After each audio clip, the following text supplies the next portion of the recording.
Okay, I've decided just to play basses that I have never seen or played before. So this is an 8-string bass. So the way it works is you've got basically,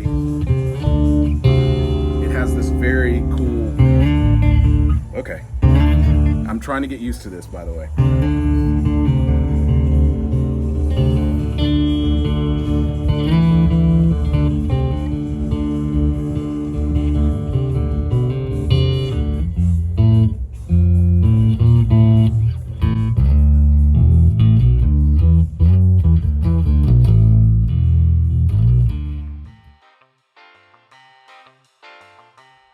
The 8-string bass guitar was invented by electrical engineer and musician Eric Krakow, who played with Al Kooper's early band the Aristocats in the late 1950s and early 1960s.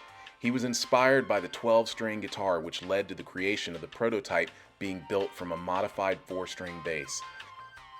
The bass was strung with paired octave strings, similar to those of a regular 12-string guitar. Standard tuning for this 8-string bass was as follows from the top string down: high E, low E, high A, low A, high D, low D, and high G, low G. In 1967, Eric and business partner Steve Whittles brought it to Sid Hack of Univox, the company that imported Hagstrom guitars. Hack liked the idea and ordered a trial run of 500 units. The trial was a success, thus leading to the production of 2,249 more H8s from 1967 to 1969.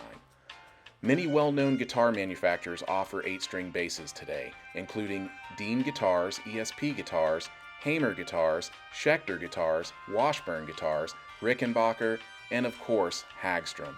8-string basses are generally fretted, however, fretless versions do show up from time to time.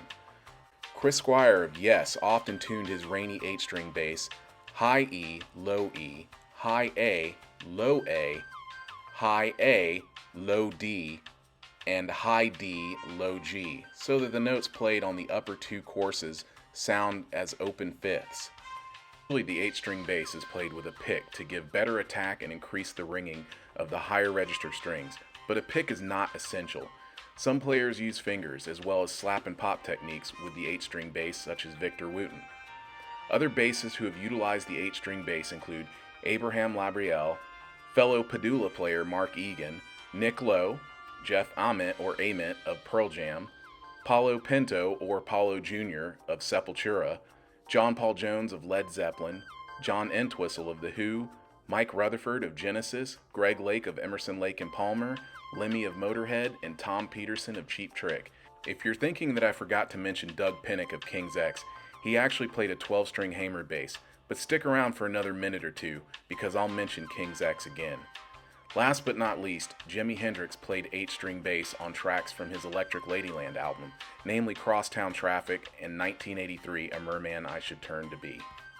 Going back to Lemmy for a moment, I did my research on all of the musicians referenced in this video, but I couldn't find any evidence of Lemmy playing much of anything else other than a Rickenbacker. However, it is well documented that Lemmy was a roadie for Jimi Hendrix. While Hendrix told Lemmy he'd never be a good guitar player, we can guess that he believed in him enough to give him that H8 that he used in the Electric Ladyland sessions, right? I actually kept digging around and I found Motorhead's Top of the Pops performance of Bomber. There's only one problem. The one Jimi Hendrix and Noel Redding used was red. The one Lemmy is holding at the Top of the Pops is Sunburst. If anyone has any information on this subject, please leave it in the comments below. Now back to the demo.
thoughts on this bass. Not for me, but it may be for you. I love the way it sounds. It sounds great. This is a ESP bass. I already checked out an ESP bass in another video. This is not super heavy. I love the finish on this bass. It's a beautiful looking bass. And I think $800 is fair for an 8-string bass that sounds like this. It's like playing chords with single notes. Oh, I gotta slap it.